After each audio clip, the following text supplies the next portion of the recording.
You guys hear me? Hi. Oh yeah. Hey guys. I'm literally dancing every time to the song. Like I'm like, I want to keep it going. I want a pina colada. Yeah. Yeah, this is going. You dancing guys around. We're dancing. Here we go. Wow. Look at that. Ooh. That was a do-si-do. Well, welcome everybody to our weekly Survivor show. I'm taking a look here in the chat room. I know we already have some of our friends in here. Let's say hey. Everyone's starting to say hi to each other. Some people are saying hello. I'm gonna try to get some of the hellos in here. I'm still learning how to use all this. Whose birthday's coming? Someone in our chat right now. The show. Did people watch? People watched. I made sure. And Norma said that she watched. So that's all that matters. This episode about gave me a heart attack. This episode was intense. We've got a lot to talk about. Yeah, absolutely. So I think we're gonna start off by my girl's out, guys. My number one choice. That was my number one choice too. That was a tough one. That was a shocker. And you know what? That just goes to show this game isn't always about strategy. It sometimes comes down to purely the games and the luck. And that's like, and it's funny because we just talked about that last episode. And some of us, like myself, were voicing the opinion that I'm not the biggest fan of having so much luck introduced to this. And sure enough, my number one pick was taken out because of the luck game. Yeah. Well, I mean, we'll get to it later, but she was affected by someone else's strategy. Yeah. Two people's strategy. Yeah. Two people's not very clear colliding strategies, apparently. Yeah. Yeah, so it's pretty interesting. So at the top of it, right away, we start off with us coming back to camp with last week's loser tribe, unfortunately, Taku. And I'll kind of go through some of our members there just to remind us. We had good old Lindsay, Omar, Marianne, and Jonathan. Those were the last ones standing at this time when we got back to camp. What did you guys think about that first kind of back at camp moment? And, you know, everybody talking about what just happened and stuff. It's sad. I don't know. It was just sad to me. I don't know if you can see me shaking my head. Yeah. Marianne's gameplay, going back immediately and then telling everyone she got the extra vote and that she's a threat now. What?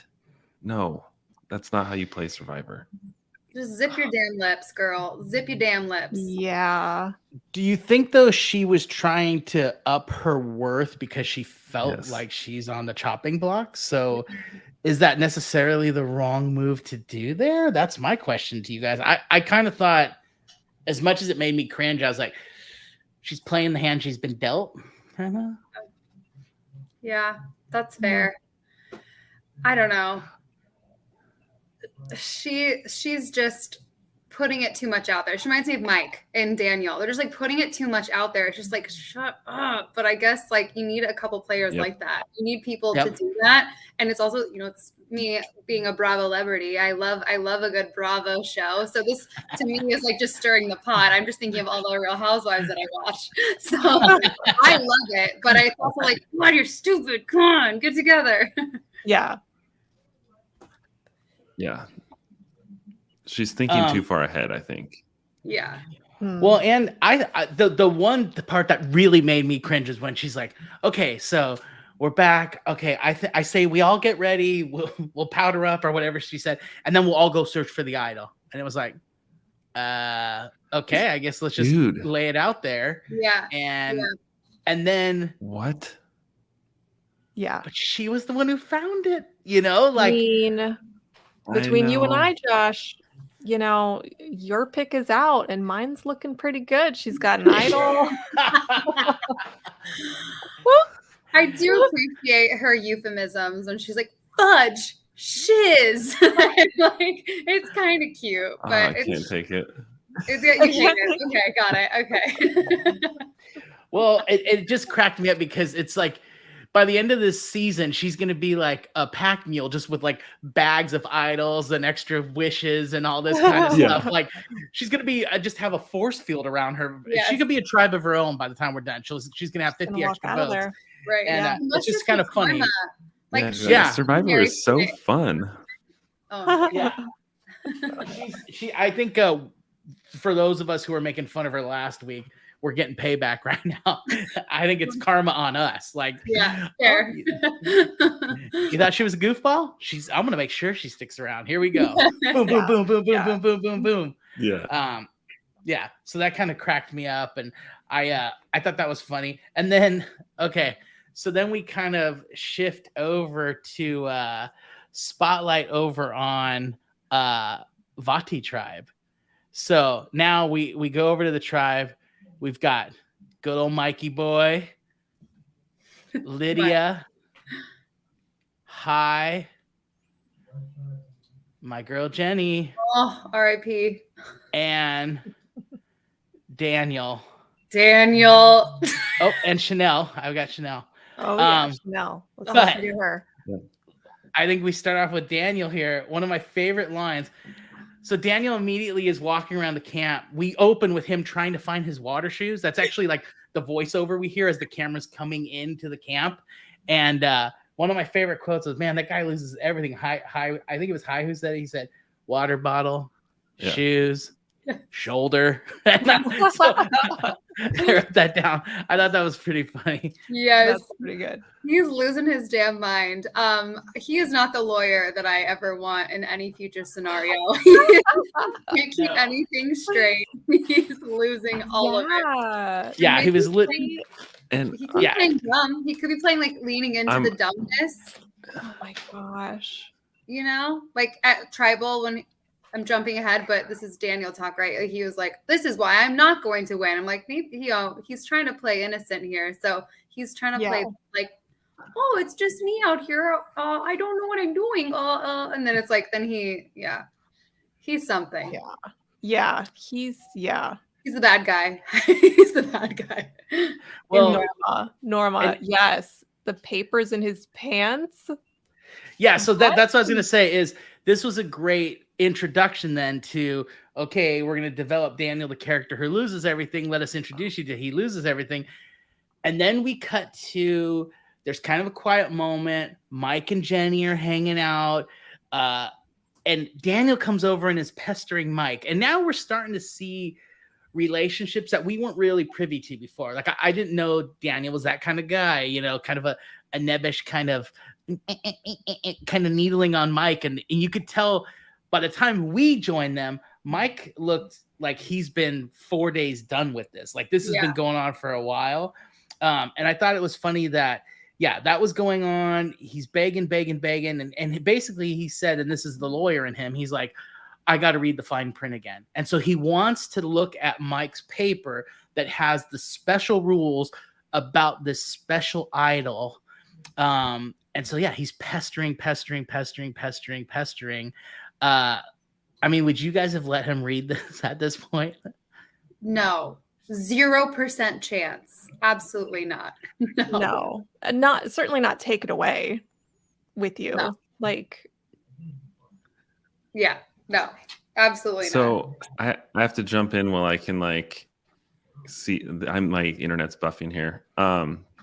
Last week he was my favorite. And I was kind of embarrassed watching him, but I'm also thinking in the back of my head, is he playing this game in a way that's like, hey, I'm free and loose and not going to do anything like crazy as a lawyer, and you don't have to worry about me. And then he kind of is just like a goofball, like maybe, or is he just lost? Yeah, like I do think he's leaning into it a little bit. Like he's not played 2 of the game challenges now, right? 2 of the 3. True. Yes. Yeah. He's basically sat out since that first one he tried to do with his shoulder. And even then we saw him going he was paddling and he's going, ooh, so. Yeah. He's totally leaning into all of this. I mean, it is a good strategy, but I just don't, it's not going to take him to the end. I don't it's because he's making too many enemies too soon. Yeah. And so, yeah, so Daniel going back, he was pestering Mike. Let me read it. Let me read it. Let me read it. Finally, Mike goes, okay, get over here. And he just kind of shoves it in his hands and goes like, okay, just shut up. Like, go read it. And he's like trying to read it right there. And Mike's like, no, go read it. Go read it. Daniel goes off. He comes back, hands Mike everything. Well, we thought everything. And all he basically handed Mike, was the outer wrapping. He didn't hand him any of the contents. The letter wasn't inside, and the idol was gone. And Mike, I love when he was saying, "I'm gonna stroke out. I'm gonna get the Medicare. I'm gonna have a stroke." What was his play there? I don't understand what he was thinking though. Like, of course, Mike's gonna notice. Was he trying to like steal the idol from Mike? Like, I don't even understand what he was doing. No, 100% not. No, he dropped it and he just honestly dropped it and then just left the note in his pants accidentally. Well, I think the sweat kind of stuck it to him, which is just disgusting to think about. Mike. Yeah. Okay. And just for my clarification, so people on Daniel's side, it's Lydia, because he helped Lydia, allegedly high, but probably not. I feel like something, he obviously is pissed too. He's got a tough road to hoe at this point, because at that tribal, it seemed like he flipped and everybody was confused by his move and he had a lot of explaining to do. Yeah. Greg, do you still like Daniel? Like, what are your thoughts on Daniel now? Are you like hot and cold? Are you still kind of, he's going all the way? What are your thoughts? I really want to still like Daniel. I think that he might pull something out in the end, and he's the kind of guy that could stick around for the wrong reasons. But I think he's smart enough to kind of maneuver. So, and they're giving him a lot of TV time. So I don't think it's just because he's an idiot that they're giving him that time. Yeah, fair. I think if he can push through the next episode and get through, then he might go all the way. He could, because if he can talk his way out of this last tribal council, then that's, that's very good strategy. That's very good social gameplay. Yeah, well, we keep alluding to it. Yeah, but I know. We'll get to tribal it. was so juicy. Yeah. But don't worry, we're going to get there. That let's leave some meat on the bone for later. Yeah. But so anyway, so to kind of conclude this, I was hoping one of you guys would come in and fill in the rest of the story. But they walk over. Daniel retraces steps with Mike. Basically goes to where Daniel had read the note and found not only the idol, but his shoes, a water bottle. He's like a raccoon, but he forgets where his stash is. Yeah. And so all this stuff was over there in the grass. Yeah. Mike's just like, oh my God, see, this is why I didn't want to share it with you and stuff like that. Wraps it up tight. I'm sure he will never see this stuff again, or you know what I mean? Daniel will never lay eyes on that stuff again. But yeah, so they headed back, which kind of, those were our two tribal moments, the Marianne stuff and the Daniel stuff. And then that takes us right into a really crazy challenge. And you gotta start with when they arrive and Marianne says something really weird. And I'm like, I've never heard this parable before. And then I'm like, I was definitely tricked thinking I'm like, what is this nursery? I've never heard of this. I was totally, yeah. If I was one of the contestants and the way Marianne is, I would have been like, she's just off her rocker again, like classic Marianne. No, yeah, she's the perfect person to get that. Yeah. I thought she did good for fitting it in as though it was. And then Mike's looking like, I'm not going to say anything. And then they cut to his voiceover about how he's holding it back because he has the same thing. So he knows exactly what she's going to say. Right. Yeah, they're bizarre sayings. Yeah. And I think that was a good move on his part. He's like, all right, I know one's out there. And he's just waiting to hear the second one. And then he's kind of hoping to hold out. So I thought that was clever. Why tip in this game? Information is power. Why would you tip your hand until you have to? I think he 100% did the right thing. Although I think if I remember correctly, his phrase is the third phrase or something that needs to be uttered. So he needs another phrase to go before his, or is it just you need to hear the three phrases? I think it's just all three. Yeah, okay. yeah. So there's also, a possibility, or I guess maybe I was gonna say there's a possibility there's another idol out there, but they would have shown us the idol being found, right? Yeah. So there's no right. So no, yeah, we haven't seen it yet. Yeah. I think although he did the right thing this episode, it still doesn't trump the wrong thing he did by telling two people immediately that he had found the idol and that there was a twist to it. So he already he's already kind of I would argue though, and this is I said we're not going to talk about the tribal, but if tribal went the way he wanted, we would have said that was the smart move because he solidified a team there. But and he thought he was by sharing this knowledge. We find out later that didn't help. Yeah. Well, and he's sharing too much knowledge. That's the thing. Yeah. You can share some of your knowledge and you can like kind of put a few things out there, or you can even make stuff up and just show them something. The fact that he's holding an idol, he could just tell people he has an idol. You know what I mean? He doesn't have to say he lost the vote. Doesn't have to say that they have to say this thing. He gave them all the information. He's showing Daniel the actual thing. And then Daniel's the one, like I said last week, that's like telling him to keep quiet. So I think it's on Mike. Yeah, for sure. He's a little too trusting, and it like kind of makes me sad because I really like him. Yeah, he's a good guy. He's a good guy. He's doing his best. Yeah, he's actually winning me over. At first I was like, I don't know about this guy, but then it's like every episode, like I'm starting to like him more and more. Watch, I'm gonna be in love with the guy now. I want him to win first place by the time this is done. Yeah, you know. That. So yeah, the challenge though. Wow. Well, okay. First of all, let's talk about the people that sit out, because you mentioned Daniel sits out, Lydia sits out. Like, play the game, like get in there, have some fun. Like, don't always be the person that sits out. And then the other one that sat out was Romeo. So it's like they're establishing themselves as weak people. Like, do they want to do that, or do they want to actually participate, show their strengths? I don't know. Yeah. Who wants to walk us through just really quickly what the challenge was? So that way when we're talking to it, everyone kind of has a context of, when we're talking about different chapters. Yes, I'll do that. So they're out in the ocean on a platform. They have to dive in.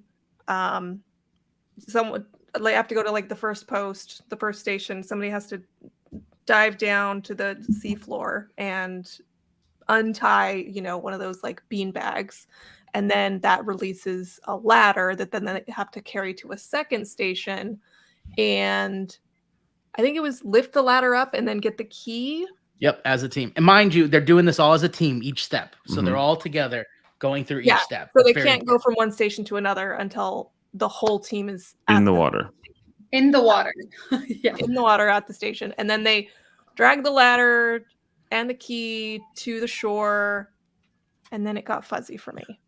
They use the ladder to go up to retrieve a set of beanbags, come down, and then there are 5 platforms kind of in almost like going in steps upwards, and you have to throw the beanbag up and land it and have it sit on the different steps, and you've got to be the first one to get all steps with a bag on it. And that's how the demo laid it out. Right. Yeah. The demo people, like the people that you don't see their face, it's all from their back. They're wearing like some color that you're like, I would what love to be like, well, and one team did do all the steps, so it did happen. Yeah. Or one person did all the steps. Well, let's be clear. So let's talk about this. So, all right, ring a ding ding. This is Bailey's time to shine. Norma's time to shine. Jonathan. They zoomed in on him, and he was the slow-mo hair flip in the water. Oh my God. I'm not into like long-haired guys, like a Fabio kind of aesthetic. Okay. But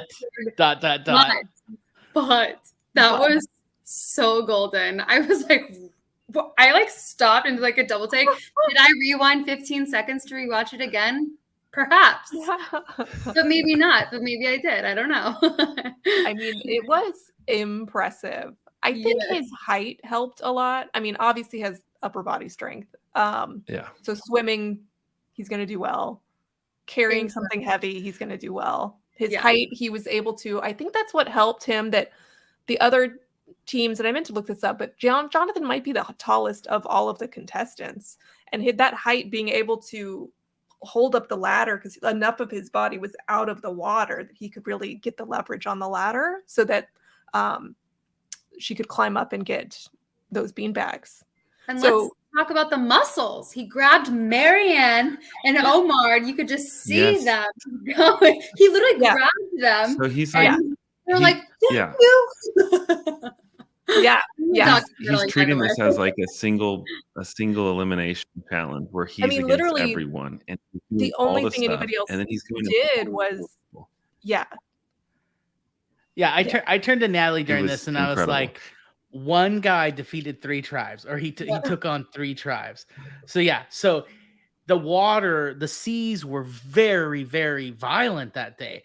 The water, and it seemed like the tide was rising too as the challenge was going on, to the point where the other teams, at a spot where they should have been able to stand and hold the ladder, they're now almost drowning. Like, the water's going above their heads. They're trying to gasp for air and hold it.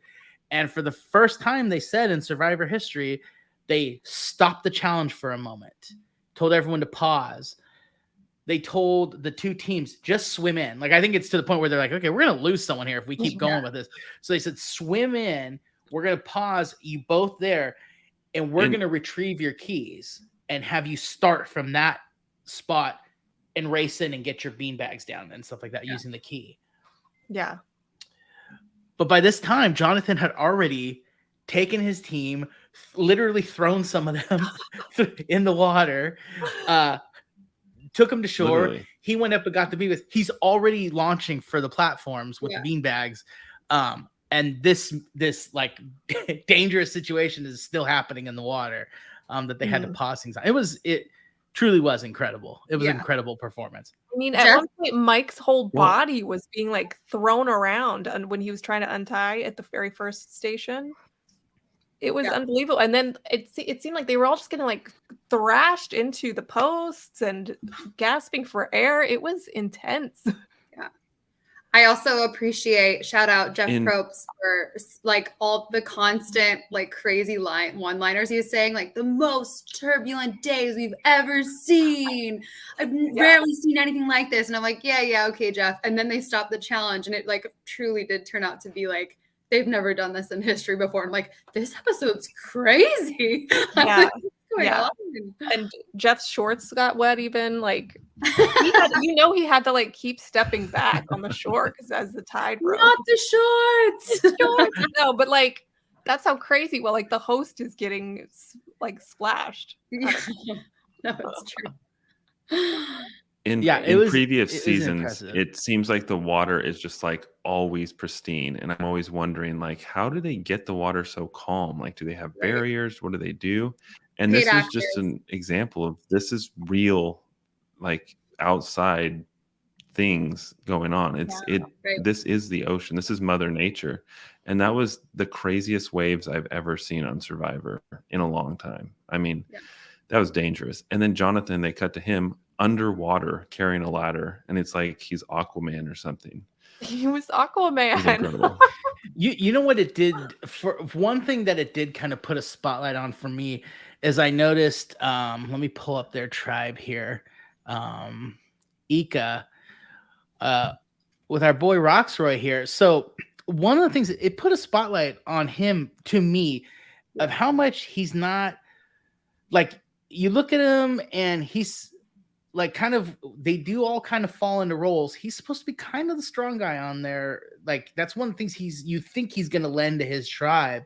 And I noticed that throughout this challenge, he was always hanging back, and it just really showed that chasm between him and Jonathan. You know, like, obviously Jonathan is in a class all his own, but I still thought Roxroy, he's just a bigger guy and a stronger guy that I thought he would be able to help and contribute to his more. But he's in every challenge so far, we see him hanging back, and I think that that's, you know, everybody has that thing that kind of protects him at least for a while and keeps him around. If he doesn't contribute that, I don't know what he offers then, you know? Yeah. And so that's just one thing I noticed throughout this challenge was, you know, at this time you're looking for the bigger guys to help out, you know, you just are. Yeah. That's fair. That's fair. True. Yeah. I don't know. Maybe I'm the only one who kind of noticed that, but that's what I noticed. I didn't notice that. I saw that too. There's something to it to like sit back a little bit. Like in the beginning of the first few like tribal councils and like challenges, not sit back and like sit out of the challenge completely, but to like kind of ride that wave a little bit and just get to know, like zip your lips and just listen a little bit more. Because it seems a lot of these people are really just opening the floodgates real quick. We got Mike, Chanel, even Marianne. It's like, yeah. Just it's a very loose-lipped pool of contestants this time. Yeah. But with an accelerated season and the fact that this just isn't a challenge to get, you know, a pan of lasagna. This is, you're going to get a toolkit and you don't go to tribal council. I mean, like, this is, to me, it's like, this is time to go balls out, you know, like there's no, you shouldn't hold back here. Like, let's try to win this thing, you know, because what'll keep me the most safe is the least times I am in a tribal council, you know, even if I'm super liked and my social game's good, there's still always that chance that someone's got the wacky dice or something they get to roll and, or you draw rocks and you're out, you know? So it's like, that's, it just, it's one thing I just noticed. I was like, oh, he's hanging out on a buoy and the smaller girls are trying to swim down, hold their breath and try to get the thing untied, you know? I'll defend Roxy. Norma brought up a good point. Oh, what'd she say? She said that maybe he's afraid of the water. And that's a thing. Like I've seen that time and time again where people can't swim or they just are in over their head. Pardon the pun. But it's a huge thing. And the ocean especially is a big body of water to be afraid of. Yeah. That's what I was going to say on that point of like defending Rockstroy a little bit. Like he was probably just exhausted. Like dude probably doesn't swim like this ever. And like you think, and like even when they got to the beach, like in my head, I'm like, come on guys, like let's get it going. But they're so tired. Like when is the last time, or have they ever faced anything like this? The answer is no. Right. So like, they're just so tired. So he's probably just, I did me, I'm here. Right. Oh my God, Aaron. I had to pull Aaron's comment up. Meow, meow. I did not notice that. All I noticed this challenge, it just seemed like chaos and like everyone was just struggling. Yeah. No one stood out aside from Jonathan. Like, I didn't notice no one else. That's what I mean. Yeah, I didn't notice anyone's individual performance. It seemed like across the board, everyone struggled except for Jonathan. Yeah. It's just I don't know. I wonder. It's easy to sit here on a couch and I'm not in the ocean doing all this stuff. It's easy to go, I think I would have done that a little better, and she should have worked a little harder, and I would have liked to seen him kick a little harder, you know. But so exactly. shoulda, woulda, coulda. But yeah, I literally wrote my notes. Jonathan competed against all three tribes and won. Yeah. I do think it's funny. I kind of laughed and I pointed out to Natalie while we were watching. She and I really try not to say anything to each other because we want to save it for the show. But every once in a while, it's just like something so overwhelming. We'll both just go like, "Oh, come on," you know, or something. But one of the things I thought was funny is when they stopped the competition, and then Jeff was like, "We're gonna retrieve the keys for you guys, and then we'll start up." And now the waves are at their craziest. Now, you know, they've pulled people out. The waves are at the craziest. And the dude who ended up actually retrieving the keys and giving them to Jeff, or at least the one who handed it to him, was like a dude who looked more out of shape than a lot of people in the tribes. And he was like, "Hey, here's the keys." And I was kind of laughing, like, "Okay, you guys couldn't do it. Like this dude had to go out and get the keys for you." Like, that's a good point. I didn't think about that. it was just a funny, quick moment. And oh, that's funny. The dude probably ripped or something. It was although he had a large bowl. And he was starting fresh. We don't know the time lapse of like how long it took him, how long they were out in the water thrashing around. I know. It was funny. I know. So then that takes us to We've got 2 winners and a loser. Well, let's talk about the prizes. Yes. Because I really like the fact that they can win a prize now, and then Jeff's willing to negotiate. And the team that won was like, we want the fishing gear. Like, forget the fruit. Give us some stuff so that we can get sustenance on an ongoing basis. Fruit would be a one-time reward. Fish will go forever if you can use a Hawaiian sling. Mm-hmm. Yeah, if you can teach a man to fish. It doesn't come with lessons. Although in previous seasons they've had like a native person to the land come and like teach them how to fish, and it's been insane. So you know what though? I thought for Survivor they do get a basic course before they all begin. Don't they get a few days? Nope. Because you see the people that do not know how to use flint, and it drives me crazy. Why wouldn't the only you person learn that I've seen that why? I don't know. That's Mike so is literally the only person. There are YouTube channels out there devoted to these crazy guys who their hobby is going out and showing you how to live off the wilderness, build huts out of bamboo and stuff. And they're not even changing locations anymore. They're hunkered down on this island. You know what vegetation is there. You could literally go find that, and if it's near you, and go learn and use it as practice. Like I would be doing that. I would be arriving and going, hey, you guys know the professor from Gilligan's Island? I'm him, and I'm going to build a radio. Go get me some coconuts. You know what I mean? Like, but for real. Yeah. Right? Yeah. I mean, I would spend days watching YouTube. There's YouTube for everything. You can do everything. I knew I was right, Aaron. They use it in the beginning. They had a YouTube documentary on it. They do teach them. They may not know how to use it successfully, Greg, but there's like, I think there's like a 2-day thing where they show them at least like, this is how you use this. This is how you do this. Maybe like how to chop bamboo so that they don't cut off fingers, but they're not doing the flint right. Yeah, they're not doing it right, but crazy every time I see someone just hitting the flint, like that's not how you do it. Yes. We'll do a lesson on here. Yeah, I think next show we should do a flint. Try flinting. A flint demonstration. House on fire. Greg will start in his living room. He'll start a fire for all of us. Yeah. But they've got the fishing gear. They've got Jonathan, so I think they're good to go. Yeah, he sailed through. Wins. Yeah, his performance reminded the last time that I remember someone being so good. It was Ozzy. That was one of the first seasons I watched. Was Ozzy. I love Ozzy. His original season, and then he came on later and was like not as impressive at all. But his first season where he was like shimmying up palm trees to get coconuts, and he was spearing fish and like dominating every challenge. And it was so like awe-inspiring to watch. It was incredible. Well, so I hope I see more of that from with Jonathan Ozzy. Yeah, with Ozzy, he has like the ability to kind of hide it at first, I'd say, because he's not like outwardly just like this ginormous hulk of a person, whereas Jonathan can't hide it. So he has to like perform, because that, to your points earlier, he has to perform. That's his strength. If he's not performing, he's going to get cut, because everyone's looking to the merge to say, okay, that's when we get rid of Jonathan. Yeah. But now's his time to shine, and it's incredible. Now he's got to like keep bringing it.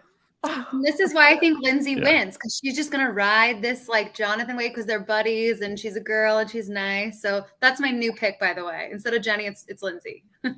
Yeah. Moving along. Moving along. No, she's I think I'm gonna hop on that Lindsay train with you. Yeah. Well, you mentioned her before. She was in your top 3 anyway. So, but I think she's got the charisma, but she still adds to the team, even physically, and stuff like that. I think she's such a well-rounded person. Yeah. But again, the luck could come in and just take the wind right out of your sails, no matter how good you're doing. And that's one of the things that I'm going to have a little trouble with. I'm going to have a little trouble with that because... Well, I mean... There's luck, yes, and there's fate. I think the fact that like are you talking about the journey that they took where Chanel and Omar went to the hill? I mean, they were picked, so it's like, I guess that's partially luck, but it's also like, I guess chance. Maybe is there something different between luck and chance? Same thing. Is it? Yeah. Well, in a game theory sense, they use those terms interchangeably, and yeah, I think to me it's just that randomness thrown. Natalie and I have a big board game collection. We like to play board games. The board games I like to play are the ones that you have kind of full dominion over your world. Okay. You know, the failure comes from your not using resources and opportunities correctly, and there's a little bit of luck, just a little bit of randomness, but there's still ways to mitigate the randomness, as opposed to, you know, a lot of board gamers like to make fun of Monopoly because it really is, you just roll the dice and whatever the dice do, there's really no strategy behind it. There's not, when you look at the actual game. It's just you got lucky, you kept rolling, you know, she kept rolling doubles and kept going to jail, you know what I mean? So it's like, you know. So that's kind of what I liken it to, because it is gaming, you know what I mean? So that's when that randomness is in there, it's kind of like, oh. I did think their conversation was really interesting at the journey to the captain's wheel, because it seemed, the parts that we saw of their conversation, it seemed like Chanel and Omar were both going to take the safe route, and then they both kind of strategized in their head based on that conversation and both chose the risky route. Right. That's right. Yeah, they both just kept stressing, let's just both, if there's an option where we can both leave as winners, let's just leave it winners. Let's just build trust now. Playing the same game. Yeah. I want to believe that they both believed that they would do that too. I really think, and then they're like, well, wait, I'm here. And then like when the opportunity presents itself, it's like, well, what am I here to do? Win $1 million. That's what I'm wondering, because it did seem sincere. I believe them. Maybe I'm naive, but I believe them both when they were like, yeah, let's play it safe. We'll just both come out of this, you know, better off strategically and not like go for the gusto. And then they were like, no, we got to go for the gusto. But when you're there and you are trusting that the other person's going to go safe, why wouldn't you take the risky move? Right. But they both were thinking like the exact same. Got him. Yeah. Well, and I think it's you know, they were both using this opportunity to build trust with one another, hopefully being there when there's a merger. And now they're both like, well, we just both screwed each other over. So there goes that.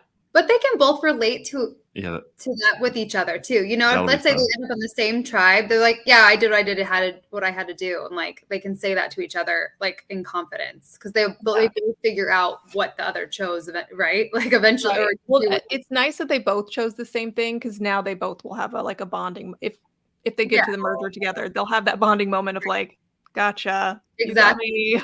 Like, and like for Jenny, she's out. So the other two can connect about that too. Like Marianne and who was it? Who did the other protect and risk? It was Marianne, Jenny, and right. Was it Lindsay? No, Lindsay was one of them who was smearing the blood, right? Early on. I thought that's what we were talking about. No. Another time. Was it Drea? No, the first one, the Drea? three. There was Drea. I think it was Drea. Yeah, it was Drea. Okay, so Drea and Marianne both risked it too, and then so Jenny's out, the only one playing safe. So you know, that's what it is. Yeah. Okay, so they both risk it. Both Omar. So we already that's where we're at.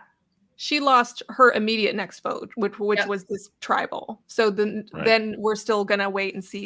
Omar's gonna lose his next vote when he goes to tribal. Yes. Yep. That's right. Yeah. Okay. There's a lot of strands to keep track of with all these little curveballs they're throwing. But the disadvantage too for Chanel is she doesn't get to hang out with her tribe, so she's missed all this time. That they do a long hike. You know, we see just snippets, but like. Chanel got back to tribe and she like almost looked like she would collapse. Like she was like on her knees and she was like, hey, are you good? You know, and it was like, yeah, bro, I'm tired. But she doesn't even say that. You just see her exhaustion from the challenge, from the hike. Then they hike and then they go back to tribe. It's like, think about the mental exhaustion And and there's no rice, so she's working off a fish fin and like 3 leaves, and so she's about ready to pass swimming out. Swimming is tiring. That's one of the most exhausting workouts. And they're just like fighting waves. And then she had to go on a hike. I didn't even think about like the back-to-back double workout she had. Whew. Yeah, and they show like these beautiful rolling hills and stuff. They are high. That is like and long, long distances too. It's like, we want this beautiful shot, so we need this to be 300 yards through the rolling hills. We need this long ass trail, and it's like, okay, start walking it, little ant, and it's like, oh my gosh, it's so high. The lack of protective gear. They don't have protective gear like this stuff. They don't have sunglasses. They don't have a hat. They don't have they don't have these resources. So it's like, just picture their shoes, or lack of shoes, Marianne. But like, it's like, I have sunscreen. I remember reading that in like behind the scenes. So they have sunscreen. Contact. They have like feminine products. So they do have like a station. For like some minor things like that. They're not going to let them all like just sunburn out there. Right. Fair. I'd be making sweatbands and hats out of pads. For real. If they're available, I'd be like, what's with this dude? You have to like be a woman to get extra padding in your shoe. You slide them in your shoe. Yeah. Padding. I'd be making life vests out of them when I'm swimming. They're bartering. Like, treat them like cigarettes. Like cartons of cigarettes. I would be over there just stealing everything that's not nailed down and just like eating toothpaste just to stay alive. Oh my gosh. Yikes. Yeah, I thought that was funny. But yeah, you're right. She was totally fatigued. And they come back, and now they have one afternoon to solidify, hopefully, some kind of alliance to go into this tribe. And of the tribal members, unbeknownst to the team, 2 people aren't going to have votes. 2 crucial people that are trying to be actually in the same alliance. So they're actually putting their alliance at quite a risk. Mike and now Chanel not having votes, but trying to toe the same line and basically get enough people to come with them to where Chanel kind of figured out the math and go, strategically, I've got to get that other team to split their votes. So I've got to get them to, at least one of them, to believe we're all doing somebody like Mike, who we're not going to aim for, and just get them to toss a vote that way just to split that up. Didn't work. It didn't seem to work out. No. It kind of, Yeah. It was really interesting. That was her not knowing if she didn't have her vote. Because remember, she doesn't get that information until she walks up to the little voting hut. Can you imagine how deflating that is? But I will say she did a good job of acting like she didn't have a vote, though. Like in her head, she was preparing for that worst case scenario. Yeah. She came back and was working the group as if I don't got a vote. You know what I mean? I think she has a strong case for the eventual jury of like, look, I didn't even have a vote, and yet I engineered who was going to be going home. Well, she didn't. Yeah. She even said, but she did have votes, though. To her point of, I didn't officially have a vote and like write something down, but I had other people write the name I wanted down. Her quote was, "That's the power of my social game. I can direct a vote without even having one." So that was like a bold thing to say. Yeah. Well, if you're on one of 2 sides, you helped direct a vote. It's not like she totally directed the vote. She was in alliances who were also going along with those names. You know what I mean? I wouldn't say. I don't know. I thought they did have a shot during the tribal. They did have a shot of her looking over at Daniel, and then them like being like so. And then she said who they were voting for, and then it was, I think, it was Jenny, or no, it was Hi. I think they cut to, and who knows what the editing's actually doing, but there was a moment there where there was like this little back and forth, and it was like, wait, what's going on now? I know we don't want to talk too much about past seasons and stuff, but in the last 2 or 3 seasons, that sort of comment or that sort of thing being like uttered would just blow up into all sorts of people like talking, going back and forth, and then standing up and like just disregarding the fact that they have logs there. And I really like that they're not doing that yet this season, but I have a sneaking suspicion that at some point it's going to happen. Mm-hmm. Oh yeah, I mean, I thought it was pretty off the rails after the vote came down, and Hai was very confused and seemed pretty angry about what was happening. But yeah, I was confused that Daniel Chanel was so insistent that she didn't say Lydia when we all saw her whisper Lydia to Daniel at Tribal. So yeah. But it was also she was just trying to cover a her butt. move of Daniel to like just go off of what Chanel told him to do when he was trying to be like master strategist, like, and then he's just going to vote the way Chanel says. I think he was trying to play victim, almost like a martyr, and he was kind 100%. Of like, just like, oh, whoa, I'm not the bad guy here. Like, let's not throw all your arrows this direction. It was her fault, your fault, like everyone else's fault, but my fault. And maybe that's his lawyer background. But again, normally in the last few seasons, that's struck a conversation where everyone's like whispering to each other. That didn't happen. They go to the vote. We see the outcome, which we can talk about in a second. And then they have to outwardly talk about what they're going to do, which is so uncomfortable. Yeah. Yeah. Oh. Well, and even another hard part was, as Jeff pointed out, he's like, because of the type of like, he's like, normally we wouldn't share who didn't vote. Exactly. But you have to in this. And then normally we wouldn't blow up your game, but there was 2 non-voters. Mm-hmm. So just to confirm for everyone here too, how many people voted? Like original, there was only 4. 2 votes. 4 votes. Mike, Hai, Daniel. No, Mike didn't vote. Oh, I'm sorry. It was. Sorry. I'm just going along. Yep, Mike. Hai and Lydia voted for Jenny. Hai and Daniel. Okay. Daniel and Jenny voted for Lydia. Okay. Yeah. Okay. Yeah. So it was a tie, and then they had to decide amongst the 4 of them. It was supposed to be, right? That's what they said, but because 2 of them didn't actually have a voice in the conversation, all they could do was try and influence who was like going to put a vote forward. And then it was just really up to the 2 that could actually vote. Yeah. And then immediately Hai draws a line in the sand and says, I will not be changing my vote. Which I thought Daniel's was really line. Interesting.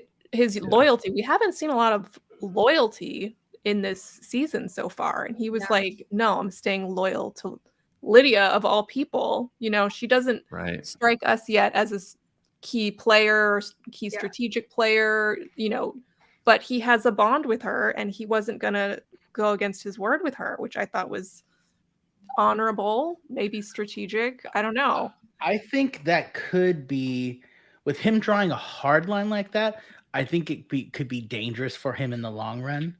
I think he could have easily gotten to that same outcome by being a little more strategic. For example, what I would have done if I wanted to, like, if I was going to go, I'm getting Lydia through, I would have said, okay, everyone, let's just pause. I want to do what's right for the team. Let's talk this through. Show a willingness and an openness.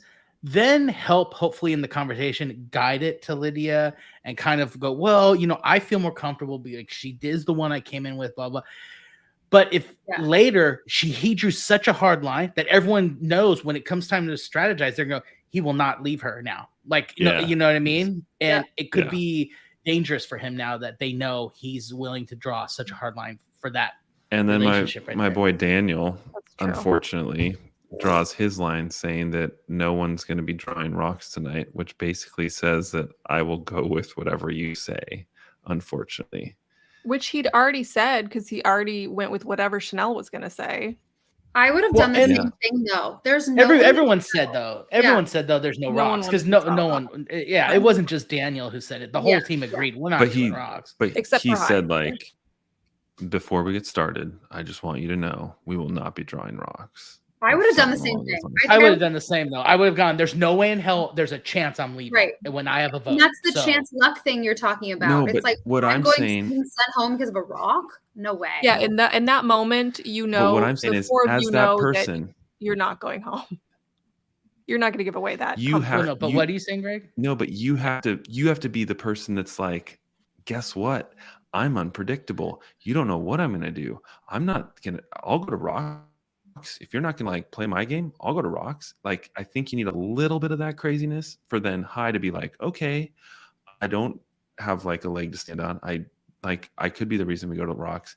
And, Daniel's like loose cannon, but he didn't. He was just like, we're not going to go to rocks. So yeah, I don't know. It's kind of like putting your cards out in front of you. But then again, it could have been, you're gonna work with me to get to a conclusion. That's what I think of it as. Like, it's almost like, I mean, I negotiate for work, and a lot of times I'll announce at the beginning the conclusion, like, we're gonna make this work, and then let's start talking. Like that's how I kind of took it, right. And I feel like as a lawyer, he kind of laid it out there, like, this, we will not leave with a hung jury. Yeah, let's begin, and you know what I mean. Like, let's do this. There you go. Yeah. Yeah. And I just think we need a little bit of crazy. Yeah. Daniel did set a tone that was incredibly defensive. It was like, whoa, Sparky, like, simmer. He set the tone in a way that was like, everyone kind of backed into their own corners. It was like, everyone against everyone. Yeah. But Daniel also is the one who flipped his vote. Like, High was expecting him to vote Lydia or Jenny, and then he didn't. So he kind of did have to come out of the gate defensive.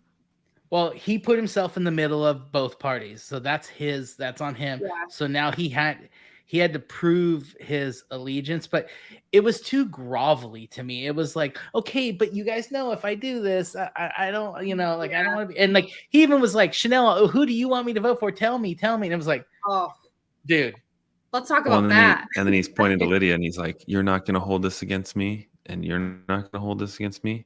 Meanwhile, Lydia is having people voting on her. So that's like uncomfortable, knowing that people are voting on, they're all outwardly talking about it. She's going to say whatever. High's face. Oh, fair. That's fair too. I was going to say, like, Lydia is going to say whatever too at that point. The one thing that disappointed me, my girl Jenny sat there silent. And like, I know sometimes it is good to zip your lips. So here I am saying, zip your lips, don't talk too much. But I'm going back on what I'm saying. And like, dude, you have nothing to lose at this point. You're like, go, girl. Like, that kind of frustrated me. And I was like, maybe you don't have the fire that, I saw in you originally. But it was a little disappointing to see that she just sat there and like took it. Like, they're all talking about you. Say something. Like, you know right. What though? Like, and she did speak up a little towards the end, but it was too little, too late. Kind of thing. It is that willingness though to go with the flow and not fight everyone that made me think she would go longer. And if this didn't go, if these luck things didn't come into play on this, and she didn't have a vote and he didn't have a vote and all that, Jenny wouldn't have been going home that night. And it was because she was keeping it cool, flying under the radar. But unfortunately, when it's just a couple people, I don't know. It definitely I mean, Aaron here is saying, I think Jenny was in shock. Elaine's yelling, fight for it. Exactly. Why didn't Jenny or Lydia use their shot in the dark? Bailey's even over here in the chat. She's making her point twice. What's that Christina Aguilera song? I am a fighter. I want that song to play, like, while Jenny's like, wait a second. Like, no. It could have been more. Yeah, you're right. What have you got to lose at that point? Start saying something. Yeah, wait, what about the shot in the dark? Okay, that obviously wasn't an option. No, I don't know. Why not? I mean, can't they use it at any tribal? Not an option after the vote. After the vote. Okay, duh. Okay. But I mean, were both Jenny and Lydia were just blindsided then that they would have their name written down? I mean, it was so sloppy. Like, how many of them knew about well, I guess Chanel's the only one. Chanel told Daniel that she didn't have a vote. Lydia and knew then that Mike, people were talking about her. Yeah. So, I was surprised nobody brought the shot in the dark out because I was like, surely at least put that Lydia out knew. and you lose your vote. And there's a lot of people that don't have votes anyway. So if Lydia plays the no vote and plays shot in the dark, she has a 1 in 6 chance. And then she's immediately gone, which would have been great. True. That's true. Okay. We played that one out and not good. This episode was heavy. It was lots of highs and lows. One of the best Survivor episodes in a long time. Very good. Yeah, it was really good. Yeah. Yeah. I mean, I guess that's what the games that I'm complaining about, they do give us this high tension though, when all of a sudden it's like, oh my God, like everything's off the table that we thought was possible. It's anybody's game right now. Speak, Jenny, speak, say something, fight for yourself. Yeah. Mike said one interesting thing when they were doing the whole discussion. He was like, feelings are irrelevant, because it was getting so emotional with High, especially. And he was just like, cut to the chase. Let's get serious. I think that was his firefighter instinct kicking in of like, we have a job to do. Let's get it done. Yeah. Well, and if you notice, like from like almost like the first, when Jeff read the first round of votes, and it stopped like at 4, High just looked so betrayed by everybody immediately. Like he was the most blindsided person of the whole thing. I mean, when I was saying I loved his face. Yeah, the whole time he was like, where are the votes, Jeff? Where are the votes? Yeah. Where are the rest? Look around on the floor, everybody. There must be more votes. Like, right. So genuinely confused.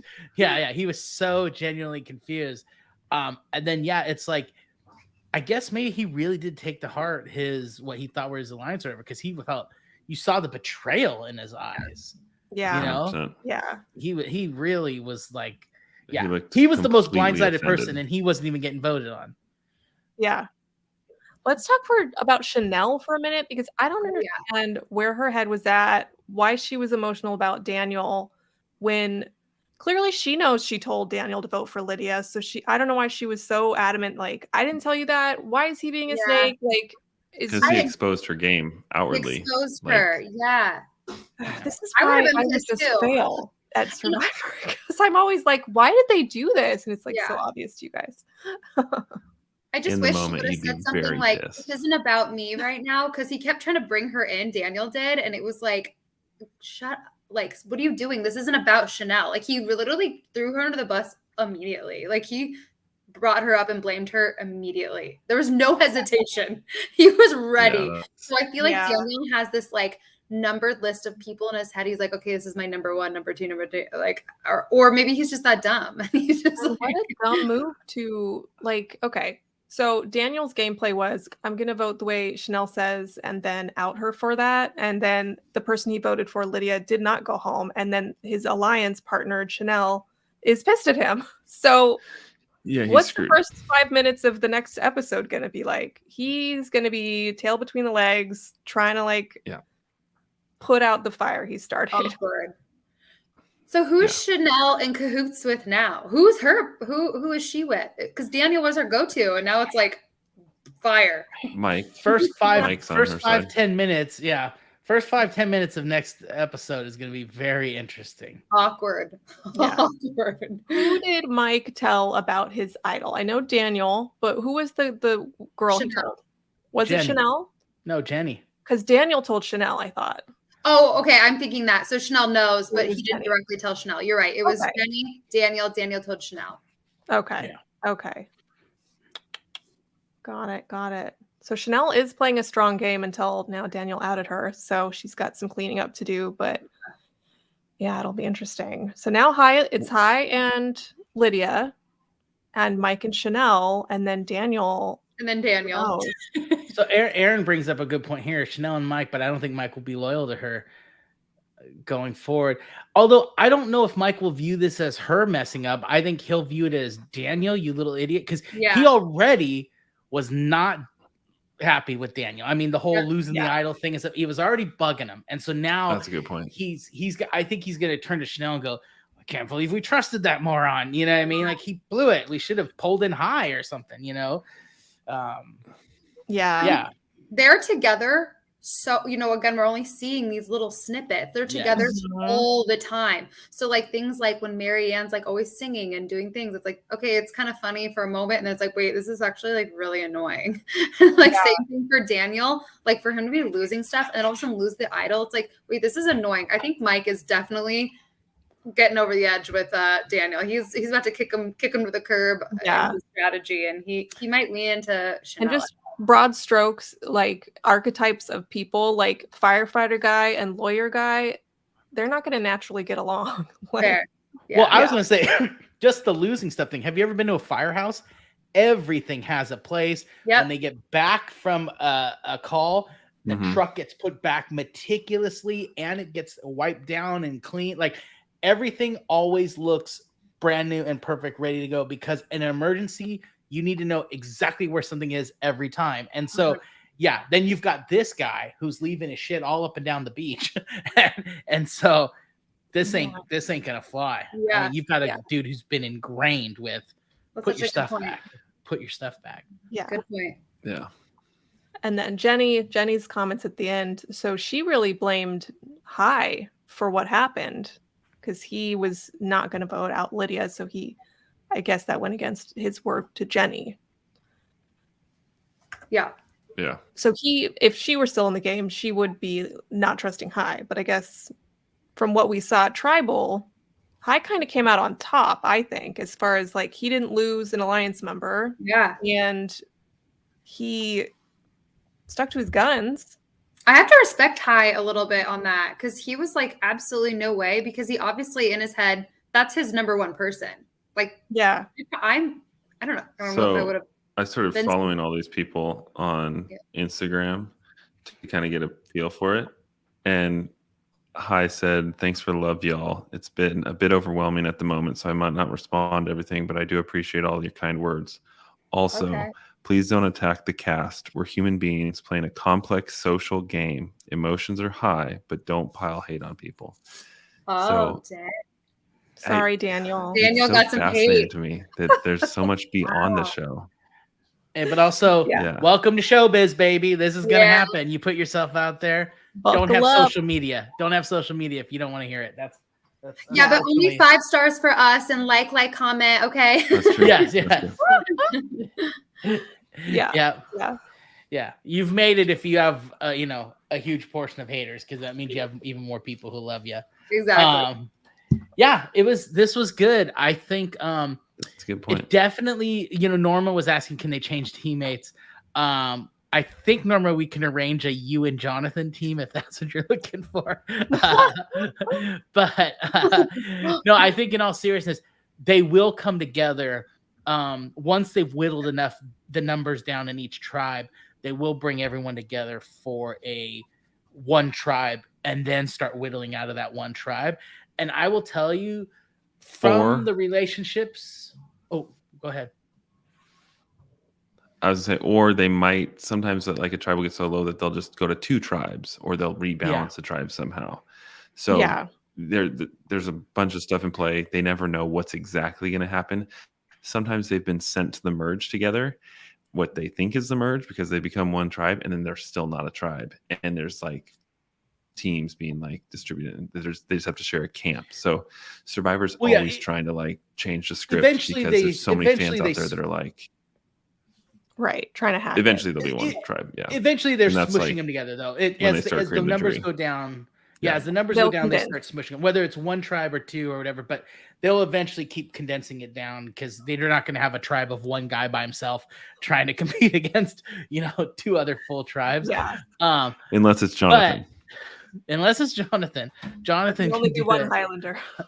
But I think what I was going to say is just the personalities now that we're starting to see, and we're starting to know some of these people. And again, it's only the 3rd episode in, but now we're really starting to get a feel for some of these. I am excited for an eventual merger, because it's going to be interesting to watch which of these personalities are going to gravitate towards each other to form new alliances to get through the next slog. I'm like, Rockstroy and Mike, are they going to be best friends? I think so. Like, I see all these little connections happening already. Yeah. Jonathan only needs Jonathan. Yes, well, speaking of voting, do we want to drum roll? Yeah, we're gonna try a new feature, guys. This is gonna be our fun thing. Anyone, including those in the chat, can be voted on by the four of us. We are gonna vote. We're gonna end every week with our own tribal council, and I think most of us we have papers. And do you guys have your papers? Yeah, we have papers, and we've got our pens, and we're gonna be voting right now. Someone off. Oh boy, I got to really think about this one. I haven't been thinking about who I'm actually gonna vote off. This is our first time doing this. Let's see. Okay. We need some music to play or something. I gotta figure out what. StreamYard doesn't give me a lot of options. I'm going to talk with our crowd while you guys are voting, and then I'm going to vote after. Let's see some of them. Yeah, Aaron, I think you're with me. Rocksroy is never making it that far. That's fair. Yeah. Elaine, I hope you're talking about our voting off feature here, because I think it's pretty cool. We'll see, though. Let's see. Any other comments in here? Okay, have you guys voted? I have to admit something. I left my parchment at home, and so I'd like to be the first one to cast a vote. Yeah, and it's self-destructive. I have to vote. Whoa! Whoa! Because I like that though. I forgot my parchment. I totally ruined everything. Oh, nice. Tag. All right. I'm sorry. All right. We'll count the votes at the end. That's only one vote, right? Let's see. That's one vote. Yeah. I don't know. Do you have a double vote advantage somehow? I have no advantages, or do I? All right, Natalie. Who is your vote? I'm voting Norma. Why are you voting Norma? Well, because I wanted to vote for someone in the comments, and Aaron's in my alliance, so it had to be Norma. She didn't want to break up the alliance with Aaron. Oh, yeah, you guys can vote. You guys can vote in the chat too. You guys need to vote. We want to see your guys' chats. And for anybody in the replay crew, definitely drop your votes in the replay crew. You can vote for anybody on the show. Bailey, who are you voting for? I really like Jenny, so I'm voting Lydia off. Bring back Jenny. Thank you. That's the extra vote we needed. And then Greg, we got are you going with that as your vote? Are you really gonna make yourself your vote? I did it in markup pen on my phone. It is what it is. I can't undo it. Fair. That's fair. Get them out. Okay, and yeah, only because Greg's my friend, I'm gonna support Norma. him. I'm gonna support Greg and vote Greg off. Because he forgot just his the paper, nail in the coffin. And I just want to point out that Greg was one of the first people to come up with this. Let's see who some of your guys' votes are. Okay. Well, here's Norma's do not vote, Jonathan. I support this fully. Aaron's it's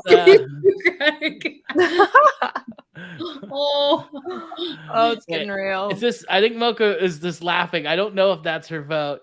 Norma. Sorry, Norma. It wasn't personal. Let's not get emotional. It was personal, Norma. Mocha's doing another one like Bailey from the actual show. Yeah, sorry guys. I was following. I'll save my last vote for you for Jonathan episode if there is one.